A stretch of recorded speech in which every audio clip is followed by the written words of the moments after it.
Et si ton parfum n'était pas juste une odeur, mais une partition que tu pouvais jouer différemment chaque jour? Bienvenue dans cette vidéo dédiée au layering, une pratique encore peu connue mais pleine de potentiel. Aujourd'hui, on va plonger dans son histoire, sa philosophie, ses usages modernes et surtout comment l'utiliser pour créer ton parfum personnel. La superposition ou layering n'est pas une tendance juste TikTok, même si c'est vrai qu'on en parle beaucoup là-bas. C'est une pratique ancestrale qui remonte à plusieurs cultures.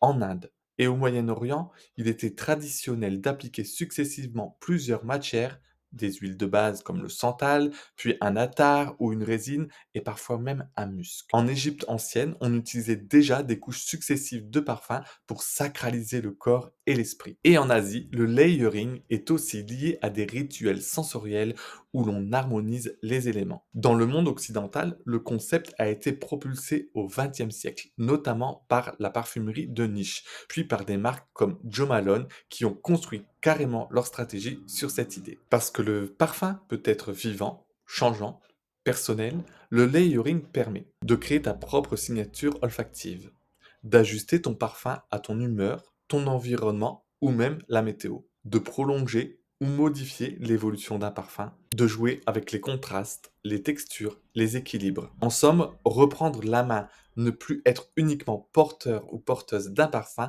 mais acteur ou actrice de sa présence olfactive. Alors, à qui s'adresse le layering? Peut-être plus pour les passionnés de parfums qui veulent sortir des sentiers battus, mais aussi pour ceux et celles qui ont l'impression qu'un parfum ne tient pas ou qui manque de corps. Également aussi peut-être pour les esprits un peu créatifs, intuitifs, sensibles, qui veulent que leur odeur parle d'eux et pas juste du flacon. Et pour faire du layering, tu n'as pas besoin de collectionner 50 parfums pour commencer. 2 suffisent pour explorer cette technique. Mais dans l'idéal, il est bon ton de ne pas faire n'importe quoi. Alors voici quelques règles d'or à respecter pour faire du bon layering. Alors commence simple. Associe juste 2 parfums, maximum 2 parfums au début, c'est très bien.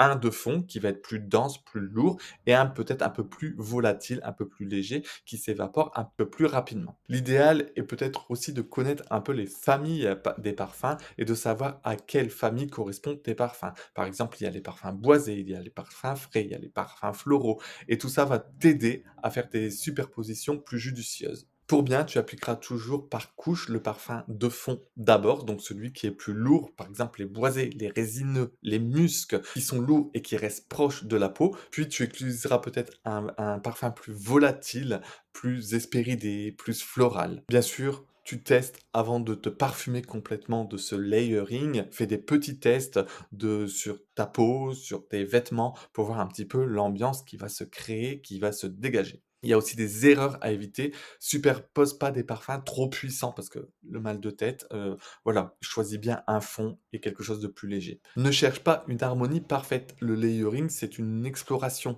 c'est pas une science exacte. Parfois, ça semblera judicieux, parfois ça semblera pas judicieux et des fois, bah, ça marchera, juste une journée et le lendemain, tu n'arriveras pas à reproduire exactement la même sensation et c'est OK.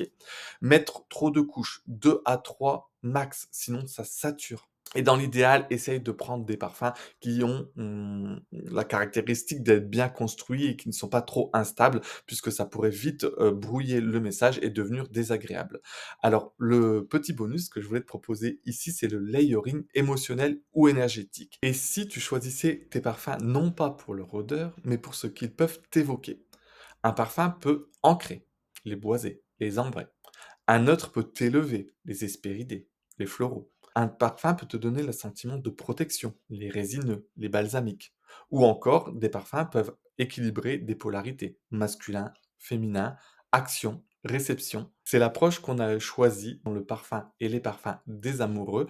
On a choisi de décloisonner le parfum, l'amoureux, en deux autres parfums, innocence pour la réflexion et la clarté douce, et passion pour l'affirmation et le mouvement. Voici quelques pistes maintenant pour créer ton layering personnel. Associe ton parfum à une carte de tarot, par exemple, à un moment de la journée, à une émotion, par exemple. Note tes ressentis à chaque essai. ce que ça te fait, ce que ça change dans ton énergie. Crée-toi des petits rituels. 2 sprays sur le poignet droit quand tu veux initier quelque chose, un spray dans le cou gauche pour apaiser. Conclusion, le layering chez Tsae, c'est plus qu'un mélange. C'est une écriture olfactive intime, libre, émouvante. Pas besoin de validation extérieure, juste de te relier à ton ressenti. Et si ton parfum devenait un langage, pas celui des nez, mais le tien. À toi de jouer, et si tu fais un rituel, partage-le avec nous. On adore découvrir des combinaisons inattendues. À bientôt!